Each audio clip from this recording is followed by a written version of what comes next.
Dans la banlieue de Los Angeles, un homme va nous livrer un témoignage rare. Craig Montey est un ancien informateur du FBI. Pendant 1 an, il a changé d'identité.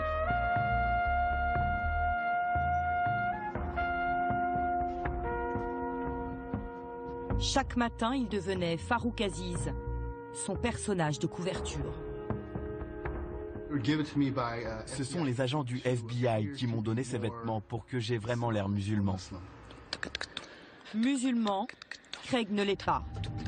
Comme beaucoup d'informateurs, c'est un ancien trafiquant de drogue. Pour éviter la prison, il renseigne le FBI dans les années 80. Il y a 7 ans, l'agence fédérale lui propose 9 000 € par mois pour infiltrer des mosquées, équipé d'un micro, caché dans ses clés. J'en avais une douzaine comme celle-ci. Je laissais mes clés traîner dans la mosquée, dans le bureau de l'imam, chez les gens. Et je revenais plus tard en disant que j'avais oublié mes clés. C'est comme ça que j'espionnais les gens. J'étais réputé dans la mosquée pour oublier mes clés partout.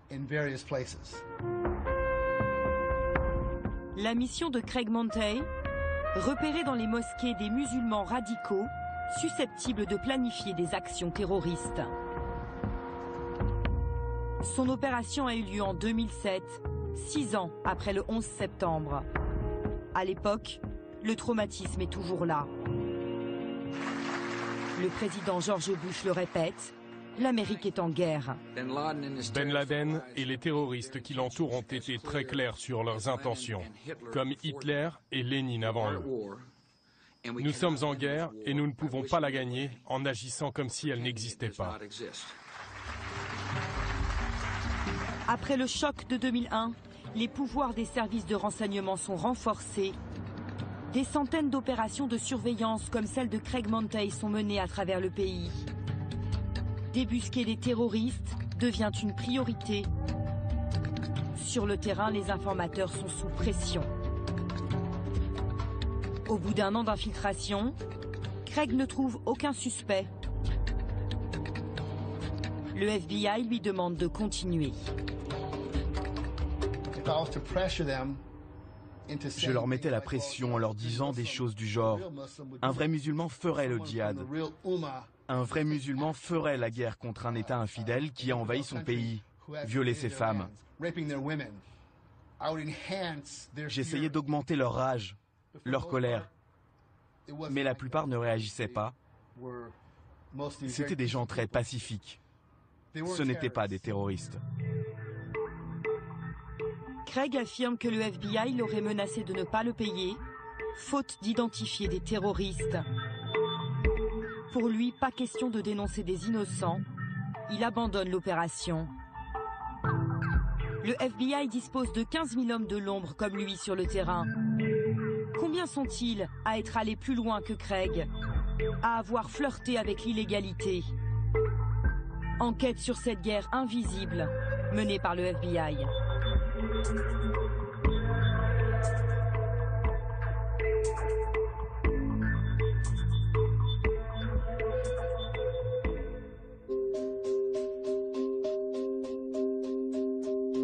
Newburgh, une ville déshéritée à 1h30 de New York. Appartements murés, trafic de drogue et une violence banalisée. C'est l'une des 10 villes les plus dangereuses des États-Unis. Newburgh aurait été le théâtre d'une des plus grandes victoires de l'antiterrorisme américain. Pendant 1 an, le FBI a mené ici une opération de surveillance. Elle aurait permis de déjouer un complot terroriste. Le FBI affirme qu'il vient de déjouer un attentat terroriste. En 2009, l'affaire fait la une des journaux aux États-Unis. D'après le FBI, les hommes prévoyaient de mener leur attaque aujourd'hui.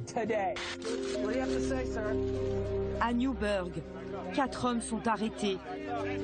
Selon les médias, ils étaient sur le point de commettre un attentat.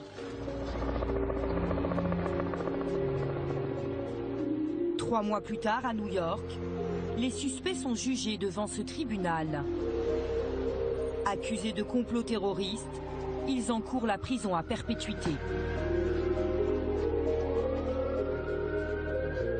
Pendant le procès, les jurés vont découvrir ces images. Celles que le FBI a captées pendant son opération de surveillance. 1 an d'enregistrement à l'insu des intéressés. Pour les jurés, pas de doute, c'est la preuve qu'ils préparent un attentat. Comme cette scène. Tu appuies là, tu enlèves le cran d'arrêt et tu tires, ok? Des vidéos rares, devenues le socle de l'accusation. Les 4 de Newburgh sont condamnés à 25 ans de prison. Ces images, nous nous les sommes procurées. Nous les avons décryptées. Elles vont nous livrer une histoire différente et révéler le rôle joué par l'informateur du FBI. Tout commence le 13 mai 2008, quand cet informateur arrive à la mosquée de Newburgh. Il est au volant d'une voiture de luxe. Dans ce quartier pauvre, il intrigue. Il pousse la porte de la mosquée et voilà ce qu'il dit à l'imam. La première fois que je l'ai vu, c'était un vendredi, sur le parking derrière la mosquée. J'avais fini de réciter la prière et quelqu'un m'a dit qu'il y avait une personne qui voulait me parler. Il voulait savoir des choses sur le djihad, la guerre sainte, sur l'islam. Il m'a demandé « Qu'est-ce que vous avez à dire à propos du djihad, de la guerre sainte ?» Mais je ne répondais pas à ses questions. Ça ne répondait pas à ce qu'il avait envie d'entendre, visiblement.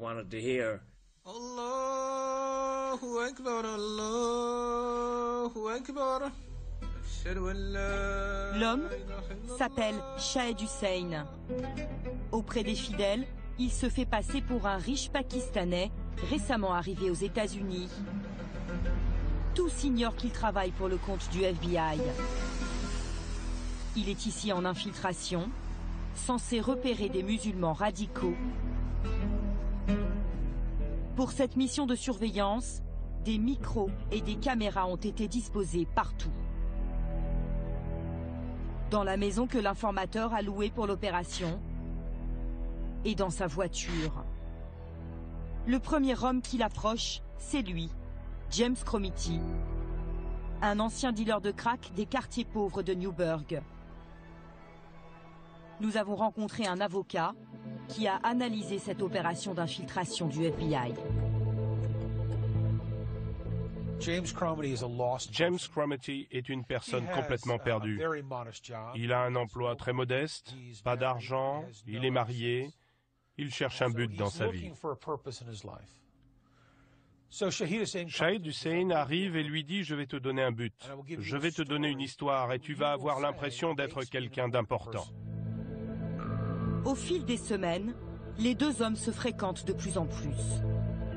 James Cromity s'attache à celui qu'il croit être son nouvel ami. Il le lui dit lors d'un trajet en voiture. J'ai envie que tu sois comme un frère pour moi. Sois mon frère, Shahed. J'ai envie d'être moi-même avec toi. Je sais que ça ne posera pas de problème. L'infiltré Shahed Hussein invite régulièrement James Cromity chez lui. Petit à petit, il lui parle du djihad et d'une mission qu'il voudrait lui confier. L'informateur est assis à la droite de l'image. J'ai beaucoup d'idées pour toi, mais je t'en parlerai quand ce sera le bon moment. Mais il n'y a pas de bon moment. Allah a beaucoup de travail pour toi. Je sais que Allah ne m'a pas fait venir sur Terre pour faire la guerre. Allah t'a fait venir ici pour travailler dans un supermarché, tu penses? Non, mais il m'a pas fait venir ici pour faire la guerre.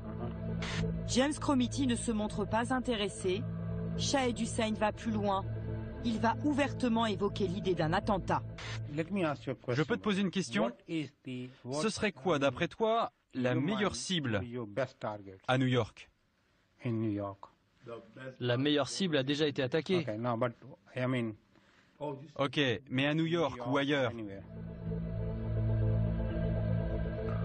L'infiltré lui suggère alors de recruter d'autres hommes. Ce serait vraiment bien qu'on ait d'autres personnes dans cette affaire, mon frère. Des bons musulmans, si possible. Ouais, mais c'est pas facile. Comment tu fais pour faire ça?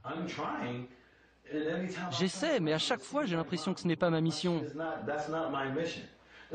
Tu m'as dit que Allah s'en occupait. Alors peut-être que c'est pas à moi de le faire. À la suite de cette discussion, James Cromity va prendre ses distances avec l'infiltré. Est-ce parce qu'il ne veut pas aller plus loin? Prend-il peur? Après 8 mois de contact quotidien avec l'informateur, il coupe les ponts brutalement.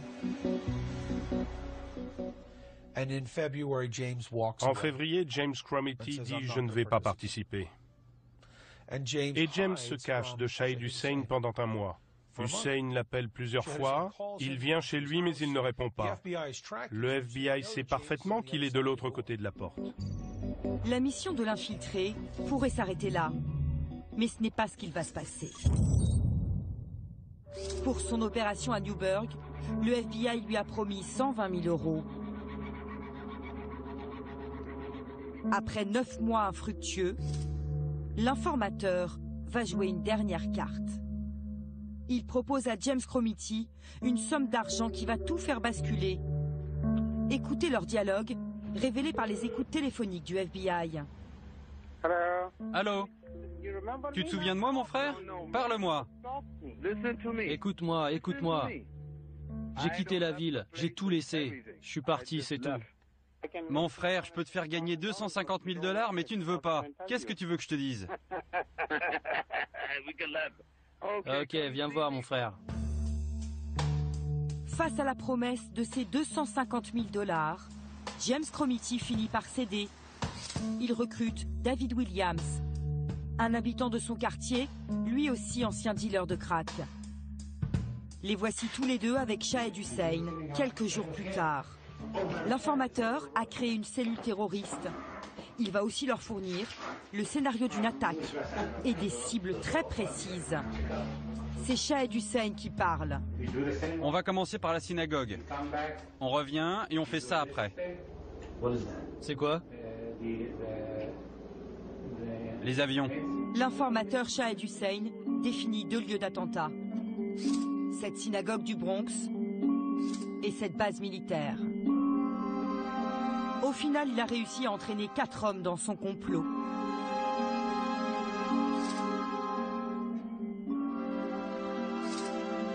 C'est le FBI qui a fourni ces sacs d'explosifs, des bombes factices, ainsi que le lance-missile neutralisé apporté par l'informateur. C'est lui-même qui leur montre comment le manier. Tu appuies là, tu enlèves le cran d'arrêt et tu tires, ok? Quelqu'un veut essayer? Une personne à la fois. Un scénario créé par le FBI, de fausses armes. Pourtant, les 4 de Newburgh ont été condamnés à 25 ans de prison pour complot terroriste. Sam Braverman a tenté de les défendre au procès, en vain. Pour cet avocat, ils ont été victimes d'un piège tendu à dessein par le FBI. Quand Shahid Hussein est arrivé à Newburgh, c'était comme un pêcheur qui cherchait ses poissons. Mais dans ce cas précis, il n'y en avait pas. Alors il a créé des poissons, il a créé des terroristes. Ces hommes étaient là dans leur vie pas très heureuse, des vies misérables. Ils attendaient que quelque chose se passe. Shahid Hussein est arrivé, à partir de là, ils étaient pris au piège. La justice vient de rejeter l'ultime tentative d'appel. Le combat des avocats de la défense est perdu. Shahid Hussein, l'informateur, lui, a touché comme prévu 120 000 € du FBI. Nous avons tenté de le retrouver, à 100 km au nord de Newburgh. Officiellement, il est propriétaire de ce motel. Mais ce jour-là, malgré plusieurs tentatives, sa porte nous est restée fermée. Toute son opération de surveillance a été pilotée depuis le siège du FBI à Washington. 6 mois après l'arrestation de Newburgh, le directeur du FBI s'exprime face au Congrès. Robert Mueller dresse le bilan annuel de son agence. Il présente l'affaire comme un succès. Le FBI a ciblé plusieurs suspects terroristes. On s'est rendu compte que ces personnes étaient prêtes à aller au-delà des mots, en passant à l'action. Le meilleur exemple, c'est en mai 2009, avec l'arrestation de 4 individus qui avaient prévu de faire exploser une synagogue à New York. Ils avaient aussi prévu d'attaquer une base militaire. Aujourd'hui, le FBI a refusé nos demandes d'interview sur ses méthodes de lutte antiterroriste. Aucun représentant des autorités américaines n'a souhaité nous parler. Bonjour, je fais un reportage sur les opérations d'infiltration aux États-Unis. Nous souhaiterions une interview. La question est sensible aux États-Unis. Le seul qui a accepté de nous recevoir, c'est Ted Waski, un agent retraité du FBI. Il a dirigé plusieurs cellules antiterroristes à travers le pays. On ne va pas attendre qu'un autre building se fasse attaquer pour agir et pour identifier les cellules terroristes. Les Américains et le monde entier tiendront le FBI pour responsable s'il y a une autre attaque terroriste. D'après Ted Waski, la fin justifie les moyens. Nous l'interrogeons sur l'opération de Newburgh et sur le rôle très actif de l'informateur. Qu'est-ce que vous pensez de ce comportement ? Si ce n'était pas Shahed Hussein, ils auraient trouvé quelqu'un d'autre qui leur aurait offert de l'argent pour appuyer leur cause.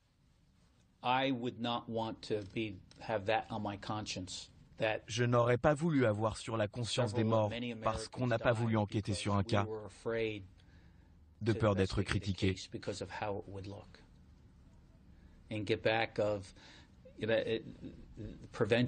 C'est préventif. On ne sait jamais jusqu'où ces hommes étaient prêts à aller. Combien d'attentats ont été déjoués grâce aux opérations d'infiltration? Impossible de connaître ce chiffre. Secret défense, d'après les autorités américaines. En 13 ans, plus de 200 opérations comme celle de Newburgh ont été menées par le FBI. Barack Obama a maintenu le dispositif mis en place par George Bush. Après les attaques du 11 septembre, la mission du bureau s'est focalisée plus que jamais sur la prévention.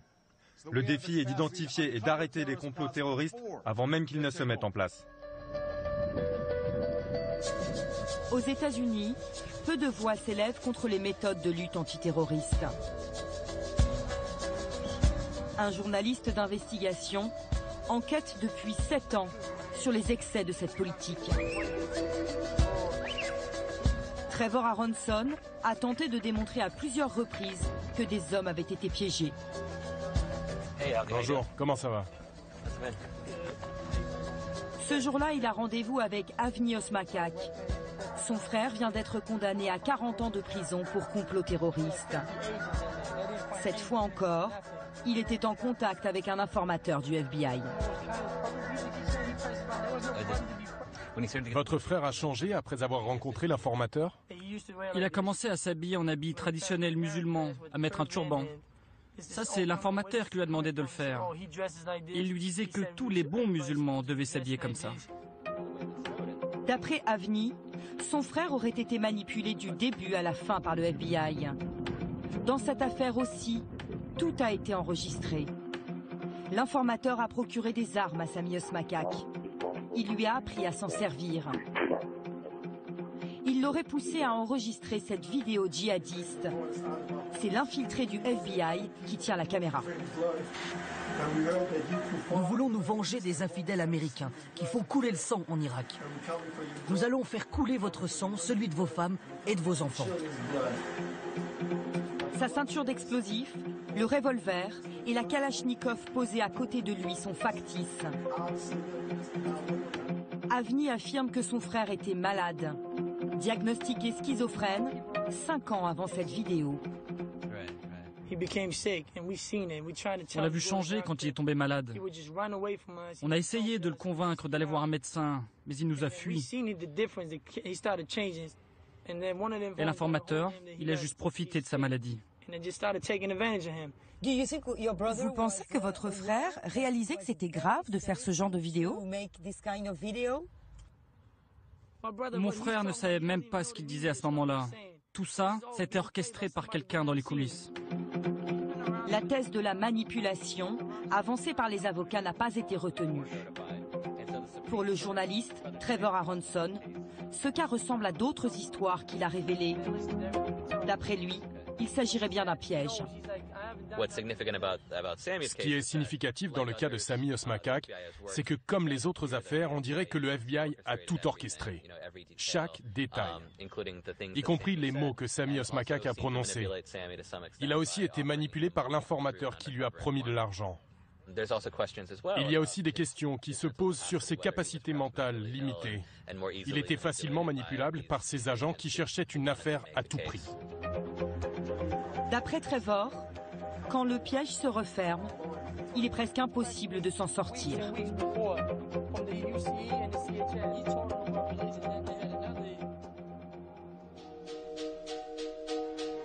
Nous partons à Miami, entendre une autre parole.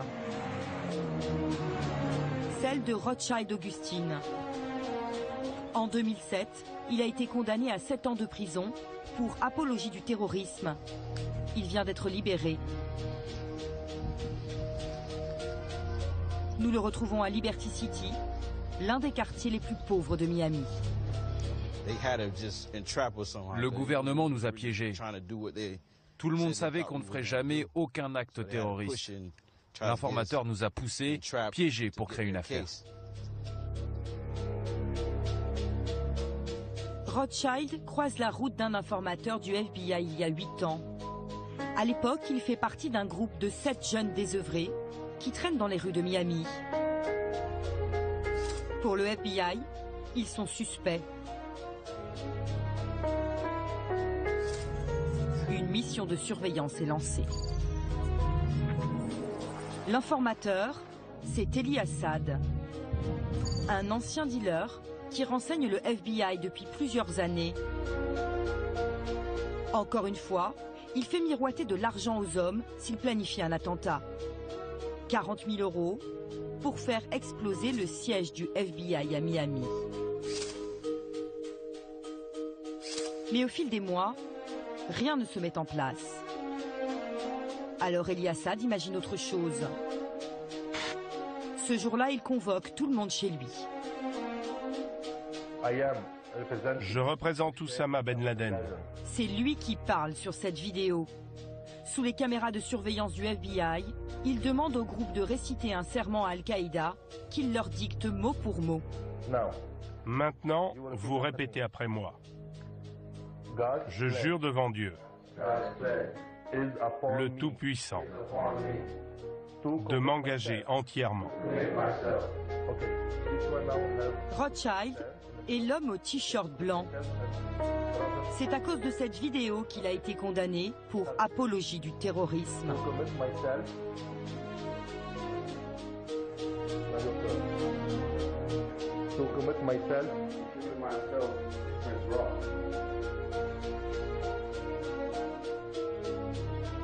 Qu'est-ce que vous vous dites à ce moment-là?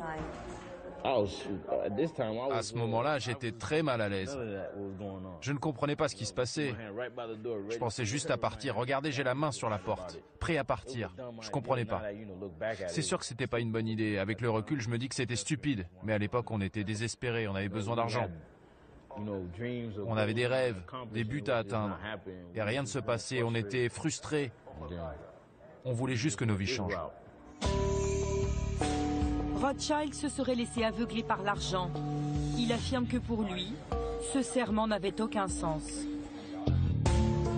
Nous avons joint l'informateur par téléphone. Il reconnaît avoir incité les hommes en leur proposant 40 000 €. Mais d'après lui, sa mission était légitime. Virginie, si je vous donne 100 000 $, vous savez que je suis une mauvaise personne et que je veux quelque chose de mal. Vous le faites, vous? Pourquoi vous leur avez suggéré d'attaquer le siège du FBI? L'idée vient de vous? On voulait voir à quel point ils étaient sérieux. Pour Elie Assad, cette opération aurait permis d'éviter le pire.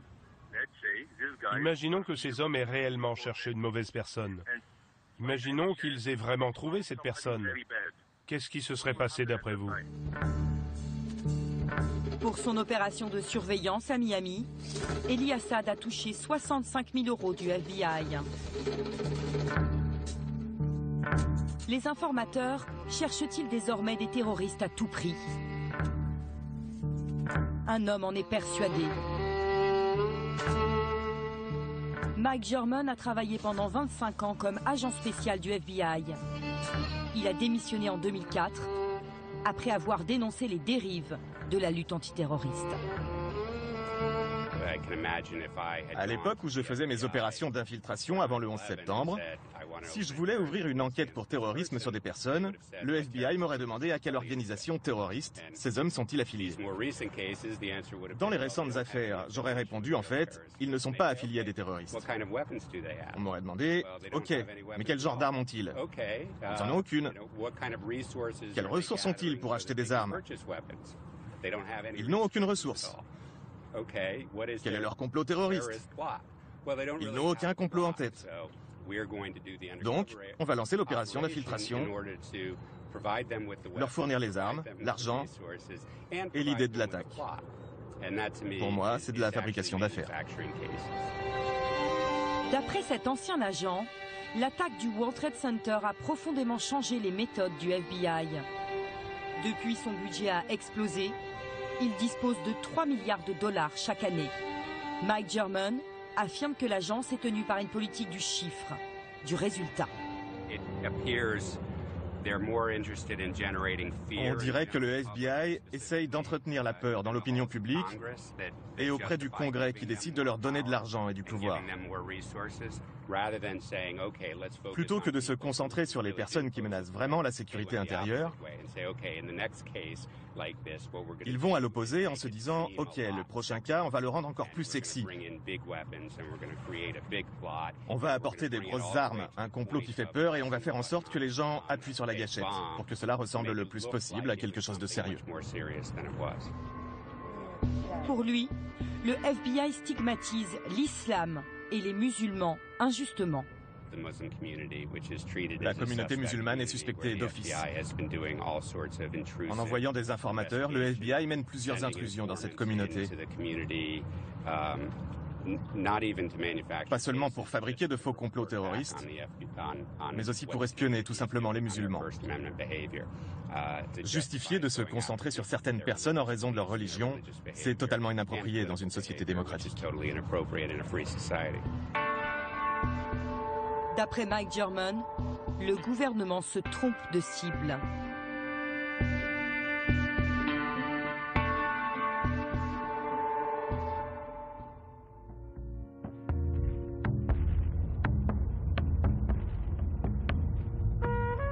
Après un an d'infiltration dans la communauté musulmane de Californie, Craig Montey, l'ancien informateur, n'avait trouvé aucun djihadiste.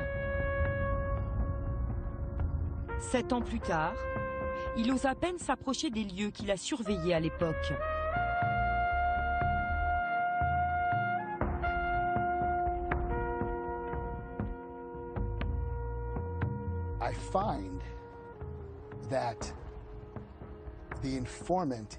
J'ai découvert que l'informateur est celui qui oriente les individus,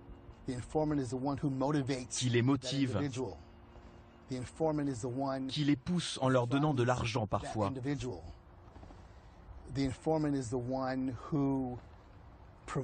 Qui révèle des vices en eux.